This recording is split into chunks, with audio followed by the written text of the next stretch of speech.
सर्वजीत जैन जी,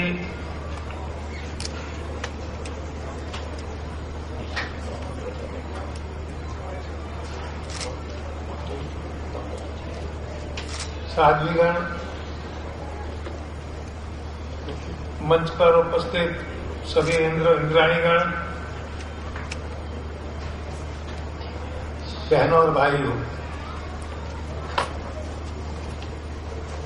परम पूज्य उपाध्याय मुनि श्री गुप्त सागर जी महाराज का आमंत्रण और वो भी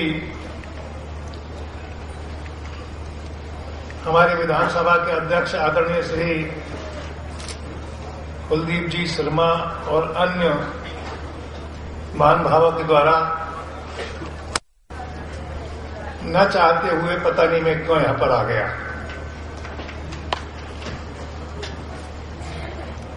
ऐसा लगता है आदरणीय श्री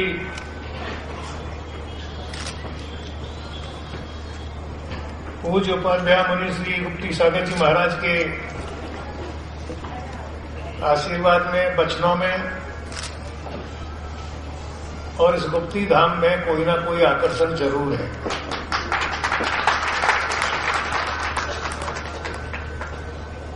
वरना आजकल ऐसे धार्मिक कार्यक्रमों से मैं बचने की कोशिश ही करता हूं,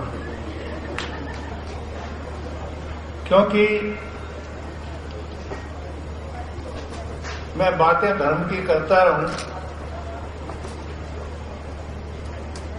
और कर्म अधर्म के करता रहूं,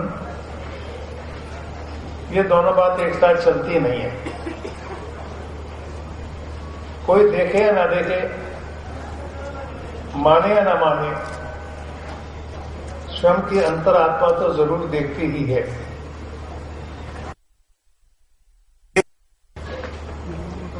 मैं अधिक कुछ ना कहकर महाराज श्री के चरणों में इतना ही कहना चाहता हूं कि मैं इस बात की कोशिश जरूर करूंगा कि जो आशीर्वाद आपने दिया है, जिन बातों की चर्चा माननीय अध्यक्ष जी ने की है,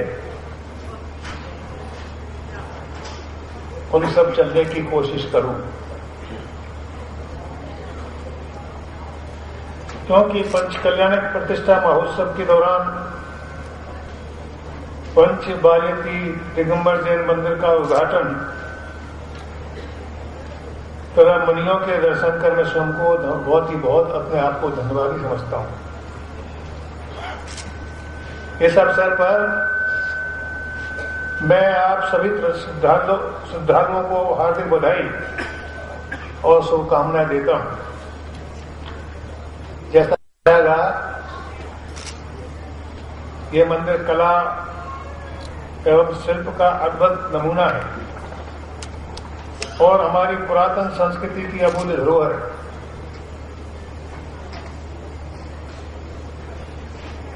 मुझे याद दिलाया गया कि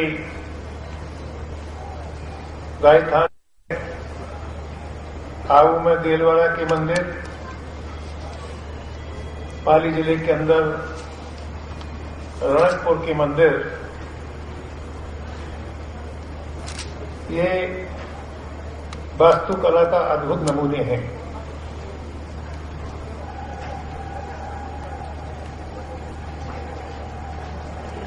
और ऐसा लगता है कि ऐसे मंदिर बनना अब कठिन काम है, लेकिन महाराज श्री ये कैसे हैं, वो बात करके ही दिखाते हैं कि यहां का मंदिर भी ऐसा ही अद्भुत होगा। जो मानव कल्याण का संदेश पीढ़ियों तक हमको देता रहेगा।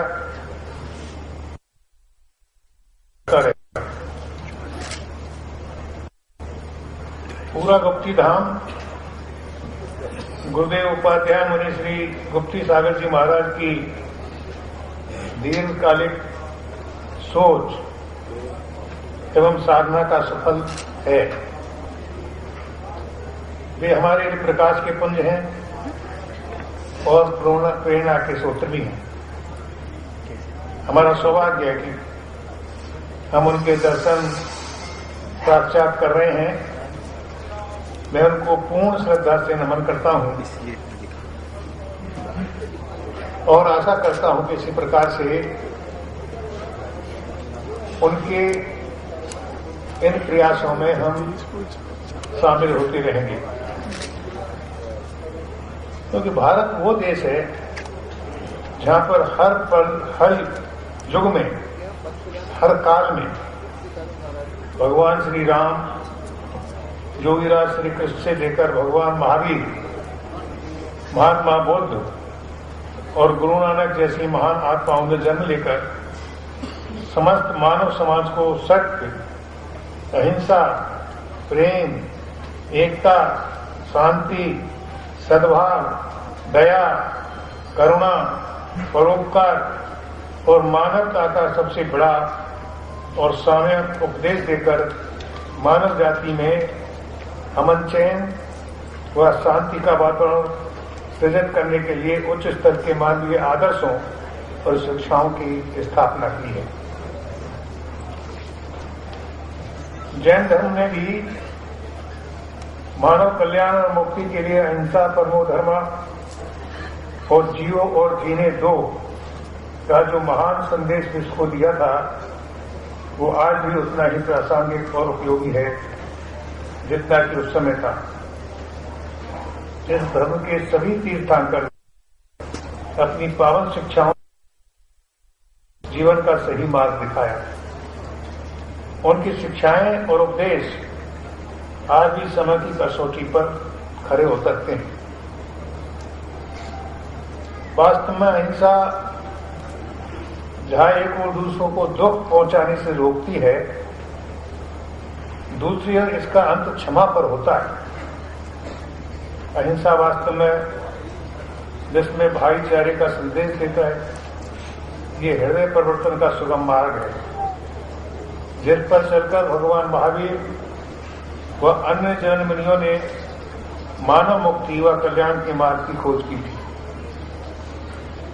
भगवान महावीर इस अर्थ में सर्वज्ञ हैं कि उन्होंने स्वयं को जान लिया था।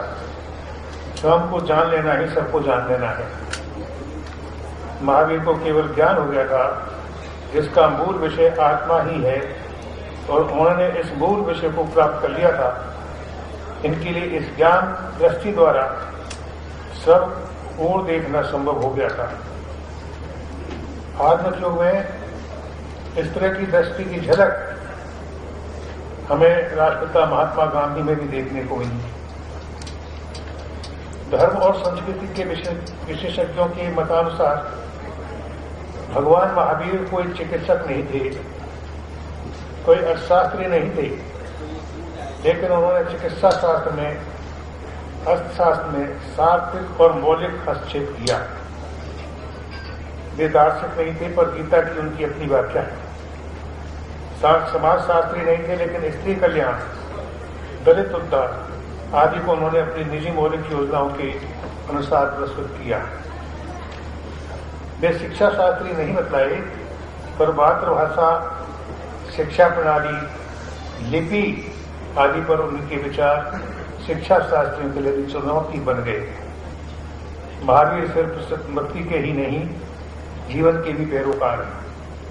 उनका चिंतन पुरानी मार्ग के जीवन को बचाना चाहता है।